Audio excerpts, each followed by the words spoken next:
Good morning. I am on Imagination. Thank you very much for joining me. I have a very unusual video that's going to be part of the emotional management compilation that I'm putting together. This compilation for emotional management is part of Operation Imagination. It's one of the pieces of the program that I offer through my coaching to teach people and help people overcome fear and anxiety. Emotions, in one of my former videos, I explain how emotions are not used properly in our society and not taught how to be managed properly, and what they really are, how they are. Go back and watch the video, but it basically explains that emotions are they are to the psyche what body sensations are to our brain to say this needs attention or this is pleasurable. So emotions are just the psyche and the subconscious version of pain sensors. But in the video, I explain that people listen to our bodies most of the time when we break a bone or we have a stomach ache, whereas emotions are ignored and suppressed, and that's the problem. So I'm going to go over the hierarchy of emotions, and in so doing this, I'm going to explain and introduce something that I have seen no research on it, so I'm going to call it my own theory, but I'm pretty solid on this. So when we have emotions, when you start to study psychology, you're given a pyramid, okay? And there's tier 1 emotions, tier 2 emotions, and tier 3 emotions.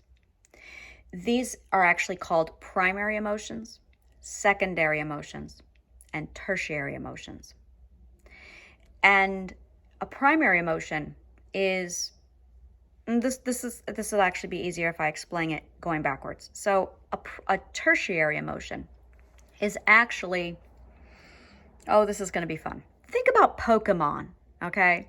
And this is exactly how I wrapped my head around this concept. Pokemon, you've got your Pikachu, has evolutional stages. So he evolves to a stronger Pokemon, okay? Emotions are exactly like Pokemon. Exactly.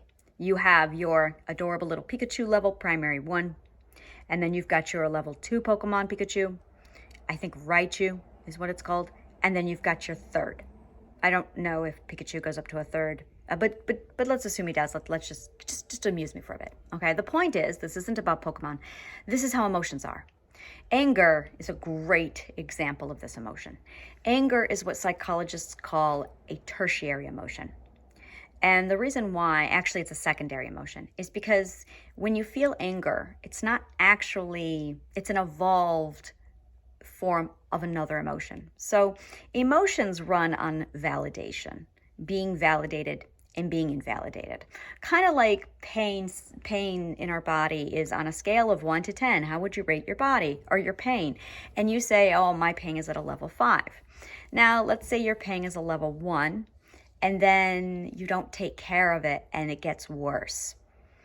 So your pain goes up to a level 5. This is exactly how emotions work. You start off with primary emotions. We're going to go over those briefly in a moment. And then those emotions, when they are invalidated, evolve into something stronger called secondary emotions. And when those continue to be invalidated, they evolve into something called tertiary emotions. Now, in addition to this hierarchy, my concept, my theory, is that there are also something called compounded emotions. A great example of a compounded emotion is jealousy. So I'm going to talk a little bit about jealousy. A lot of people think that emotions are just the full platform, all the emotions, they're all there. And that is absolutely not true. I was under the impression for quite a while that jealousy was a secondary or a tertiary emotion. And after an incident that took place last night, looking back, I was able to go, that is not true. that is a compounded emotion. This is something I've been trying to figure out for literally 7 years. This is like 7 years of psych and emotion research finally coming to a head. So you're actually seeing me work right now. I had an epiphany, and we're going to talk about this because I think I finally figured this out and I'm thrilled. So a compounded emotion is an accumulation. I have notes, so let me just go back. Yeah, I got my notes here. Is an accumulation of multiple other emotions that have evolved into this thing. And I was under the impression, based on every time I'd done research on anxiety and also on jealousy, that it was just a tertiary emotion. And then I've had so many conversations on what jealousy is. So we're going to break jealousy down a little bit. And I want to do another video that just focuses on jealousy. But this is what I think it is. I believe that this compounded emotion, jealousy, is a combination of insecurity, neglect, and fear. Now, neglect does not mean that you're actually feeling neglect. It does not mean that you actually are neglected. It just means that you feel neglected. And that is really important. Emotions do not run on fact, they run on how you feel.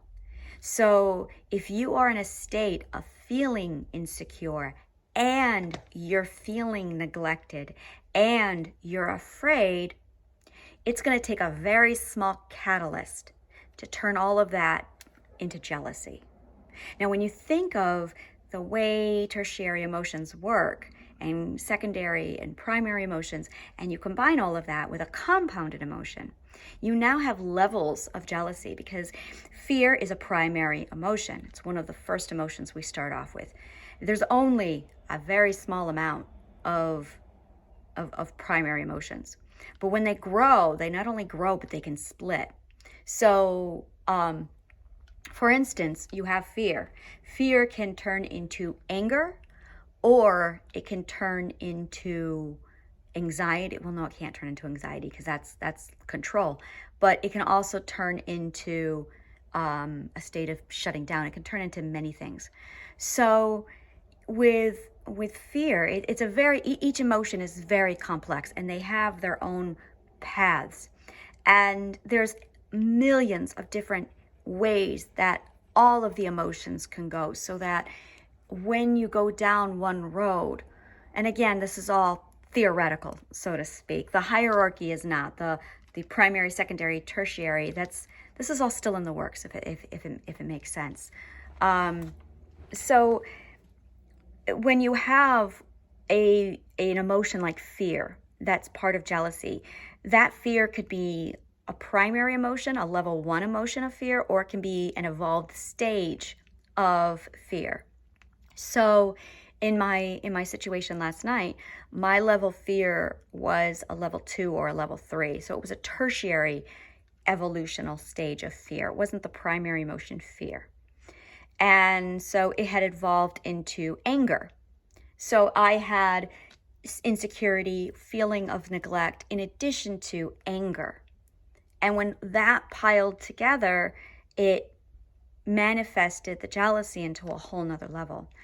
And knowing this is why this is so important, is because when you know something like this, you can become aware of it, take control, and draw attention to little bits and pieces of your emotions, validate all of them, and turn down the emotion.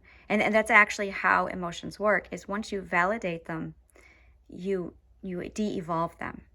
So when you have an emotion, you really want to keep it at a primary level. You really want to work only with primary emotions. So if you see a secondary or a tertiary emotion, you really want to work to turn down those emotions and keep them primary. It tells you that if you have an invalidated emotion like anger, well, if you have a tertiary or secondary emotion like anger, that tells you right away, or that should be a clue that, oh, that's an invalidated feeling of fear, and I need to address that.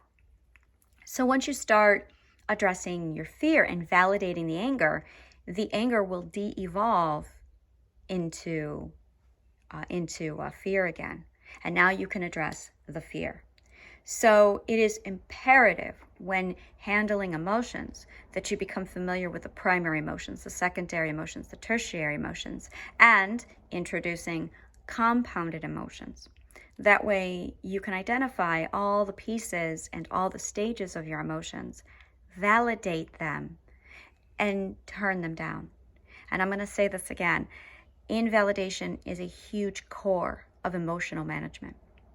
So I'm going to do another video right away because I want to talk about the Harry Potter factor in emotions. And this is something that I'm very proud of. So I will be right back. Thank you so much for tuning in. Go ahead and list, like, subscribe, share. And I have a lot more video coming on emotional management. This is part of the Operation Imagination project that I have for my coaching sessions that help you overcome fear and anxiety. I also have my overcoming COVID-induced social anxiety program that's available. My website is www.angelabchrysler.com. Please take a look at all the links below and browse my YouTube channel, take a look at my program, and if you're interested in hiring me for a life coach, my contact information is below. Thank you, and may the kindest of words always find you.